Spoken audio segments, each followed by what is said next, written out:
74 membres de l'Assemblée, la Première ministre, ayant engagé la responsabilité du gouvernement sur l'adoption en nouvelle lecture de la troisième partie et de l'ensemble du projet de loi de financement de la sécurité sociale pour 2024. Et nous avons plusieurs inscrits. Le premier, Madame Caroline Fiat.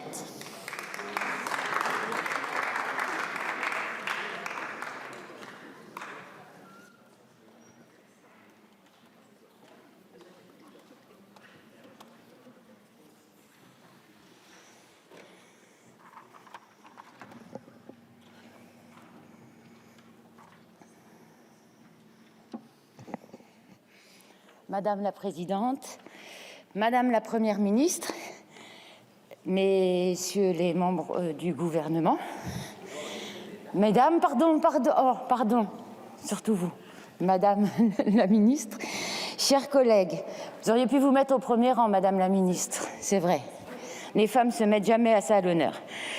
19 en 18 mois. Madame la Première ministre, vous avez enclenché le 49.3 19 fois. Bien que l'on ne doute pas que celui-ci ne sera pas votre dernier, je ne voudrais pas gâcher la surprise, mais vivement vendredi, ou pas.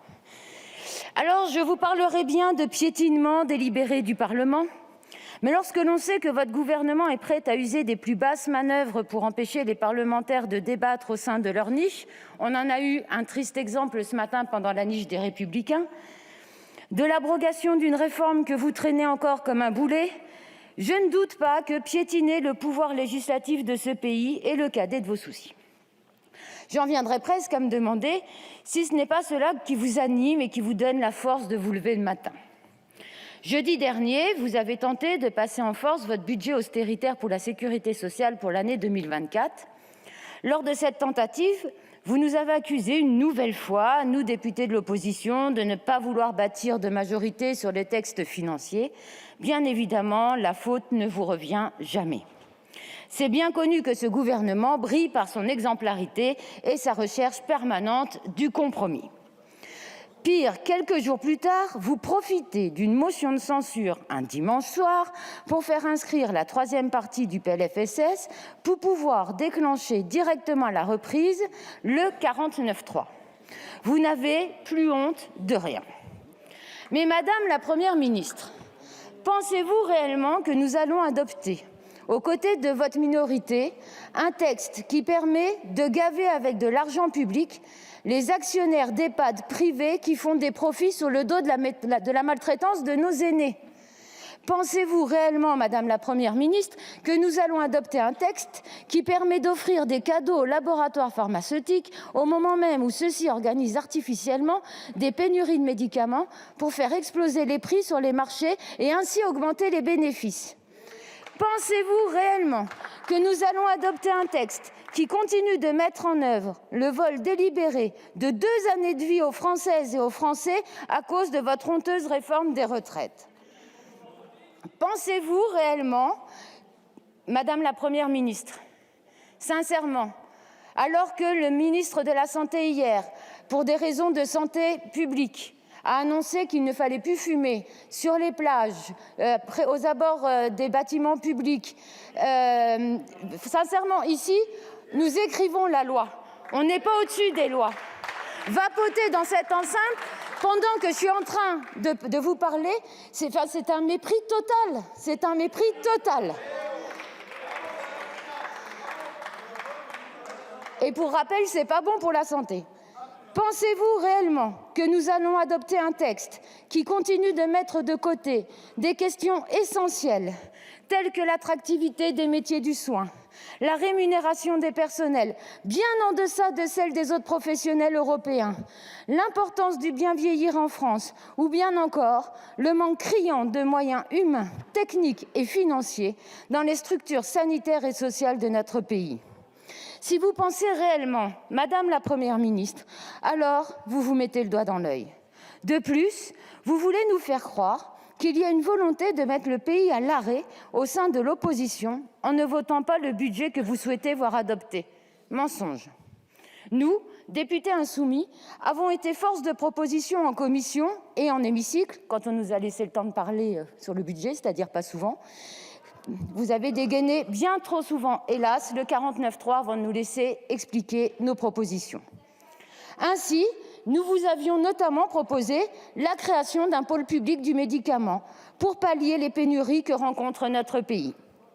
Nous vous avions également proposé l'instauration d'une cotisation sur les dividendes des EHPAD privés lucratifs pour financer la branche autonomie et rééquilibrer son déficit de 1,1 milliard d'euros, tel que vous nous le proposiez dans votre texte.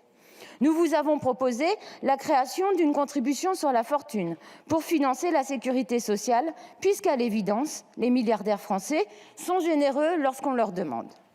Aussi, nous avons proposé d'accorder des subventions uniquement aux structures qui respectent l'égalité salariale. L'égalité salariale, nous sommes en 2023. Puisque nous savons aussi que l'égalité salariale, Madame la Première ministre, en plus d'être un progrès social majeur, permettrait de résoudre le problème de financement des retraites dans notre pays. Les propositions que je viens de vous citer là ne sont qu'une infime partie de ce que nous proposons. Mais vous les avez refusées en commission et nous n'avons pu en débattre dans cet hémicycle. Car en vérité, Madame la Première ministre, Mesdames et Messieurs les membres du gouvernement, chers collègues de la minorité présidentielle, le souci est que les questions préalables qui sont posées dans votre camp et le nôtre sont bien différentes.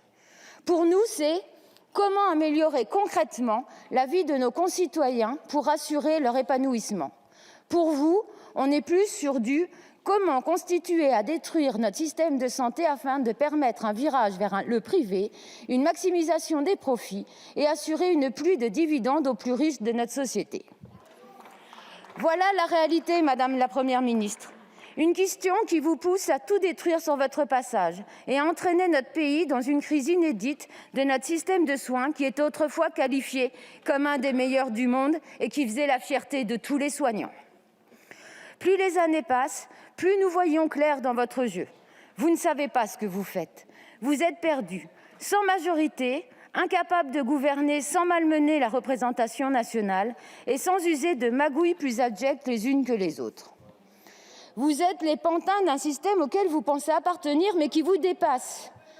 Vous obéissez aux règles d'un monde qui ne cherche qu'à faire du profit au détriment des Françaises et Français.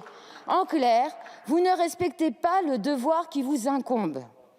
Qu'est-ce qui vous autorise Alors, franchement, je me permets ce que je veux parce que quand je vois ce qu'on me répond sur mes bancs les dernières semaines, je peux me permettre, chers collègues, d'être un petit peu avec le mot pantin.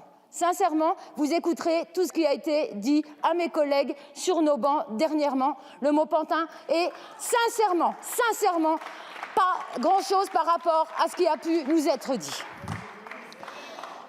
Qu'est-ce qui vous autorise, Madame la Première ministre, à nous accuser de ne pas vouloir construire des majorités, à nous accuser de ne pas vouloir assurer la stabilité du pays? Et qu'est-ce qui vous autorise à laisser courir l'idée que nous agissons contre le peuple?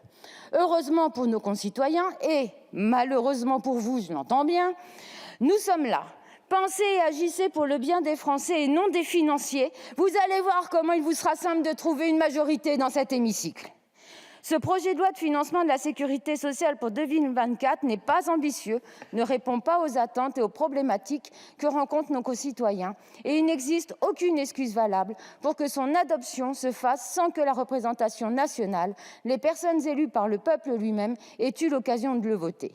Car oui, mesdames et messieurs les membres du gouvernement, cela peut vous paraître inimaginable, mais les parlementaires ont le droit de voter contre les projets de loi que vous soumettez si l'on estime qu'ils sont mauvais pour notre pays. Nous pourrions croire que vous avez appris de vos erreurs.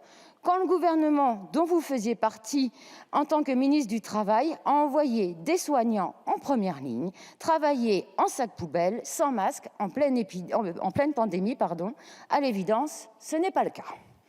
Madame la Première ministre, pour une fois, écoutez les professionnels de santé, ces infirmières, ces aides-soignantes, ces ASH, ces kinésithérapeutes, ces médecins, ces brancardières, qui continuent de vous alerter sur la situation catastrophique de nos hôpitaux et de nos établissements sociaux et médico-sociaux. Une fois que cela sera fait, vous réaliserez que vos propositions actuelles ne riment à rien, qu'elles ne règlent rien et qu'elles n'apportent aucune solution concrète aux problèmes qui sont en partie créés par les néolibéraux de votre camp. Alors oui, Je suis fière de présenter cette motion de censure aujourd'hui, car elle démontre notre volonté et notre détermination à ne pas vous laisser continuer de détruire